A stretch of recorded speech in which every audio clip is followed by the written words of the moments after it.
खुर्रम साहब, आपसे प्रोग्राम का आगाज़ करता हूँ। आप फरमाइए, क्या मरीम नवाज़ जब ये कहती हैं कि इंतकाम की सियासत नहीं करेंगे, तो नवाज़ शरीफ और मरीम दोनों ने उस इंतकाम की सियासत का सामना किया जब वो जेलें दोनों को काटनी पड़ी।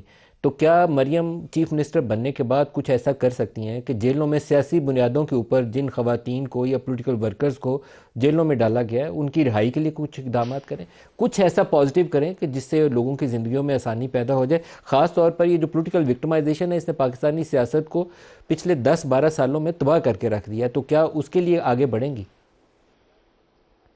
जी, सबसे बेहतर तो ये है कि जो नौमुंतखब पाकिस्तान की पहली खातून वज़ीर आला अब मौजूद हैं, वो तमाम जो उस पंजाब के ज़िलों के डिस्ट्रिक्ट एंड सेशन जजेस को कहें कि वो जेलों में जाएं और वहाँ कोई भी ऐसे कैदी जिन उनके खिलाफ जो सबूत और शवाहिद उनके केसेस रिव्यू करें, खवातीन के खास तौर पे।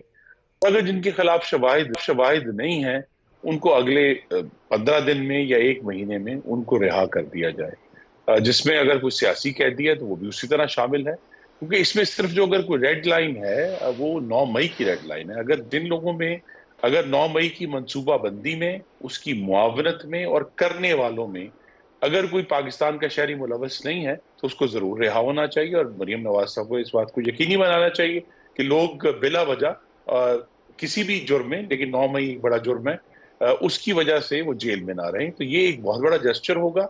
और आने वाले दिनों में उनके ऊपर इम्तिहान ये है कि जिस तरह उस वक्त की हुकूमत ने राना सनाउल्लाह पर 20 किलो हेरोइन डालकर उन पर सजाए मौत का पर्चा बनाया और उनको 8 महीने जेल में डाला, ऐसा काम नहीं करेंगे। और हम सब देख रहे होंगे, तो इंशाल्लाह आप देखेंगे कि मुल्क में सियासी फजा जो है वो कम से कम इस हद तक बेहतर हो जाएगी, कोई जेल में होगा।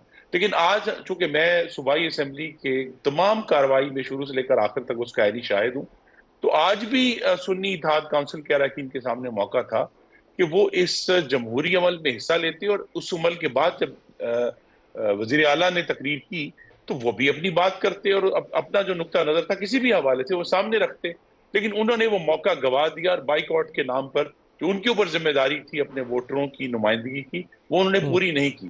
तो लिहाजा ये ऑपोजिशन के ऊपर भी है चले। कि अगर वो मुस्बत तरीके से अपने मामलात को उठाते हैं, तो मरियम बीवी भी जो इसको अच्छे तरीके से देखेंगी।